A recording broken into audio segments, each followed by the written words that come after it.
Hello, everybody. Adam Parks here with another episode of Receivables Roundtable. Today, I'm here with my good friend and the host of CRS 2024, Mr. Mark Naiman. How you doing today, Mark? Doing great, Adam. Thank you again, and as always, for having me on. Well, always appreciate when you come and make a quick surprise appearance here on Receivables Roundtable. And as I'm getting ready to depart the country, I come back just in time for CRS 2024. So I wanted to record this a little bit early so that I knew what to expect when I get back. So, I know there's a lot of questions that I get asked, and I'm sure you're being asked as well, about the CRS conference. The first one being, can I buy a ticket? Yeah, that is on the Mark Naiman board of FAQs. That is absolute top number one question. And the answer to that, unfortunately, is no. We don't just sell tickets to the event.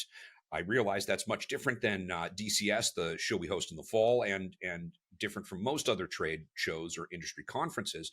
But we do that because, again, the ratio of creditors to vendors is critically important. And we try to balance that as best we can, which is why we don't offer just general attendance tickets. Most shows that I've attended, most shows that we've attended over our vast years of trade shows, really have a larger concentration of vendors than creditors. And with CRS, because it's a creditor-centric conference, it's critical to us to maintain that balance of creditor to vendor and the ratio and keeping it as close to 50-50 as possible. I do like that. It is a curated experience in many ways. You must sponsor in order to attend if you are not an originator. And originators can buy single tickets, and originators can also be sponsored by vendors that they have pre-existing relationships with, or new vendors that they're seeking relationships with. But it does definitely provide for a smaller, more curated experience. I'm definitely going to utilize that in upcoming communications. Well, it's what makes me think about when I think about the attendee list there, it's not an easy conference to get into. It's something that is, more invite only or through a relationship, either with the creditor or the event host. And when you're in that kind of a situation, you really find yourself with the right people in the room. Right, those people that you are really looking for. The creditors are able to talk to their peers in a more comfortable environment. And from a vendor perspective, those that are there providing services to them generally are going to have some sort of an existing relationship. But for those that are able to get in through sponsorship, I mean, it's a target-rich environment. Not to be all Top Gun about it. It allows for more organic relationships, Adam, and you and I have talked about this not just on past episodes, but it's a topical conversation we have in bringing that value add. And my predecessor, Judy Hammond, had a unique knack, and her ability to keep people together came from a perspective of an industry person throwing an industry show. And I feel honored to be able to kind of carry on that tradition, because making sure that the experience is there for our creditors that are in attendance, but it's also there for our sponsors and exhibitors. Without them, there wouldn't be us, and without the entire ecosystem, we wouldn't be able to do what we do. You bring up a good point about keeping everybody together, and I think in a lot of conferences through the years that I've attended, like, we do an event that's like off the beaten path, so to speak, and we're doing it off in some random location, and that's how you're keeping everybody together, because there isn't a lot of other things for them to go out and do. But you're doing it right on the Strip in Las Vegas, and yet you're still able to keep everybody together. How does that happen? It seems like it's like an organic happening, but like how is it that is happening? I don't want to give away too many secrets, because look, imitation is the finest form of flattery, and I could tell you there's been plenty of imitation when it comes to some of the things that started at CRS. Coffee bar, Adam? Yes, I do require a coffee bar. It's true. Moving beyond that, in jest, being able to create an environment where people aren't having to look outside and be tempted is definitely one of the things that is conscious to us. The Four Seasons doesn't have a casino. That's not accidental.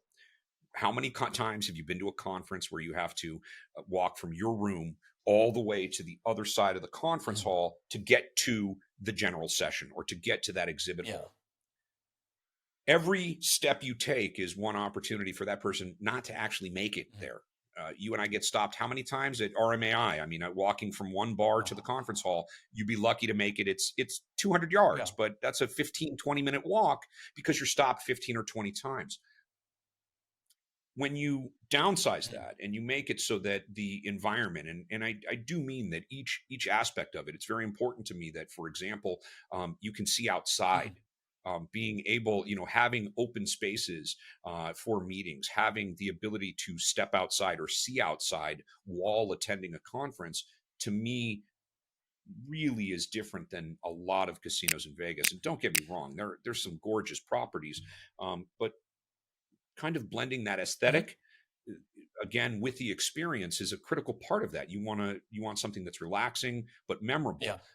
Hectic is sometimes good. Look, don't get me wrong, having the ability to set up 80 meetings over the course of 2 or 3 Mhm. days is definitely beneficial, but you're going to be running. There's a time and a We place for try to everything, though, right? Like there's a time and a place for that type of hustle and bustle, and then there's always the more laid back or relaxed relationship building exercises that you can be doing in a smaller environment.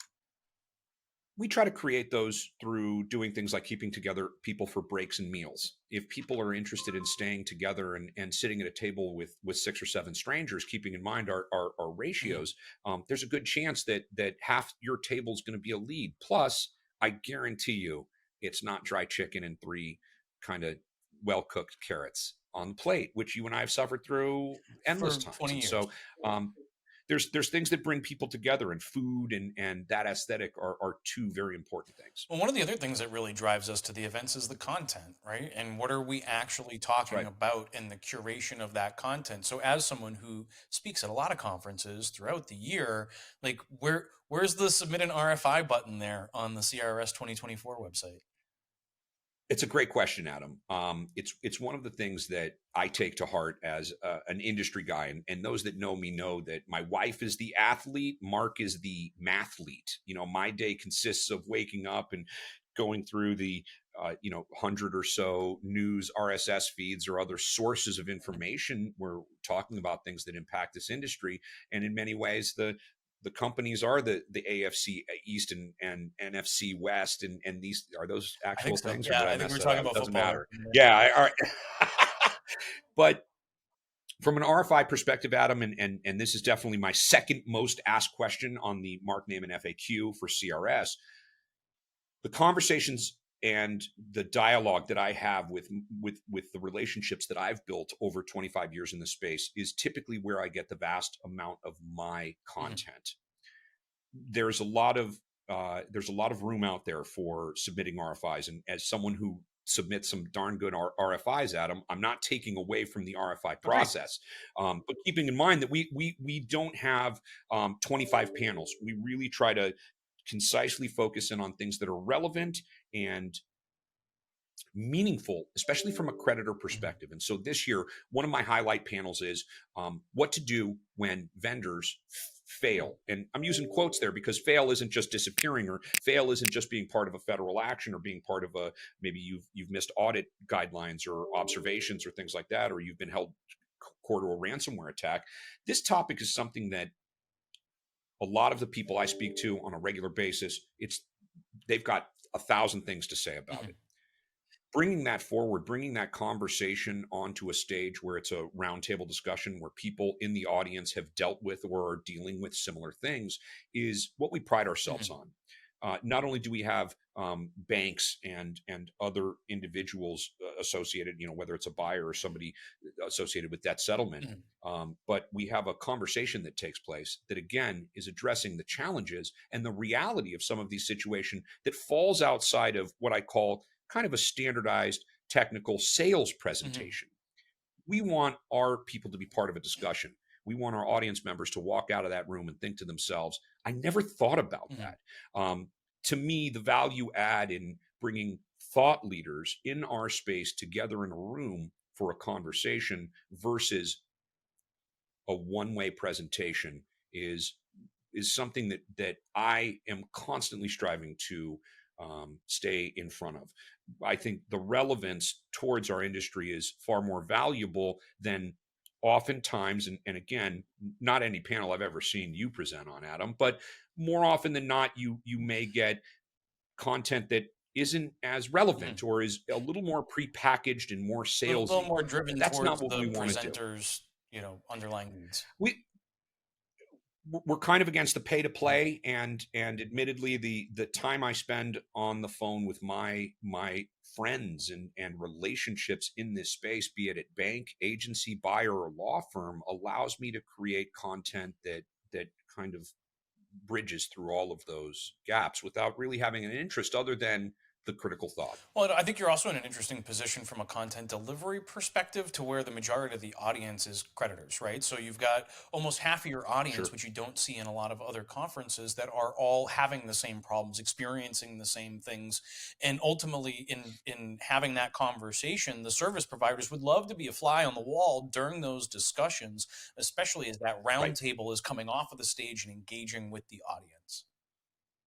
And so we have two. The other panel I'll point out is we have an operational hot topic, Mhm. 3 banks on the panel, bank, credit union, finance company. And again, I typically moderate these sessions with questions that are more improv than rehearsed.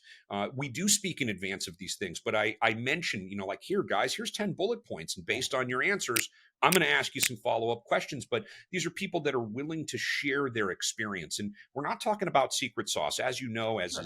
as is evidenced on the webpage, we have antitrust attorneys. This isn't competitive advantage. This is truly the exchange of thoughts, ideas, and newer Mhm. technologies, newer strategies, and things of this nature that is a universal discussion at this point. And the challenges of operationalizing those issues, right? Like it's great to talk about the technology, but how Absolutely. are we actually going to use it? Like what are we going to do with it? I find it to be Our very roundtable. Sorry, Adam. I was just gonna I was gonna finalize the sessions with, our roundtable sessions are some of the most well attended last day sessions of any conference. We have individuals host each individual roundtable. They're all listed on our website, adding more by the day. And it gives you the opportunity in a 30-minute window, not just to make new relationships, but to find out what are the things that are challenging them. Mhm.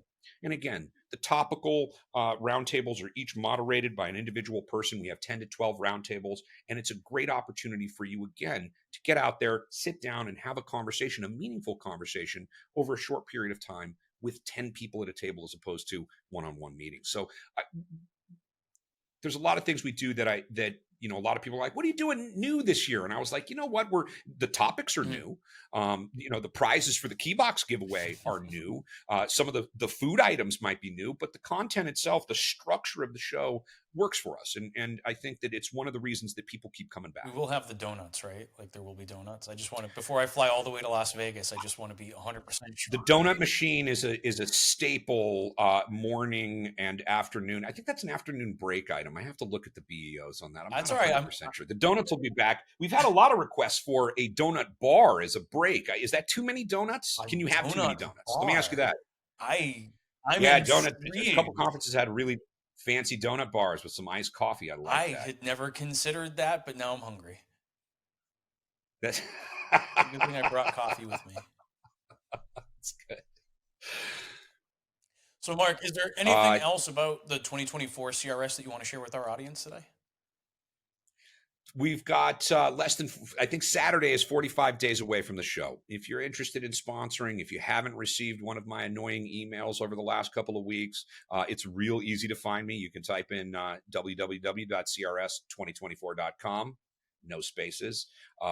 And I think that's it, Adam. I appreciate you allowing me to come on here and highlight a couple of new content things we have for this year, and let me get out the 2 most frequently asked questions. I don't think it's going to stop anyone from asking them, but at least I can point them to this video and say, hey, that's my number 1 most frequently asked question. So I think it works out in the end. That Great. works out perfectly. We greatly appreciate the opportunity to be there at the conference. If you haven't seen it yet, we also did a Why We Go video last year from the CRS conference that we'll link below. If you have any additional questions you'd like to ask Mark, you can reach out to him on LinkedIn. You can comment down below, and I'm sure Mark will continue responding to any comments on LinkedIn and YouTube. But until next time, Mark, I'll see you next time in Las Vegas. Safe travels, Adam. Thank you, everybody, and we'll see you all again soon.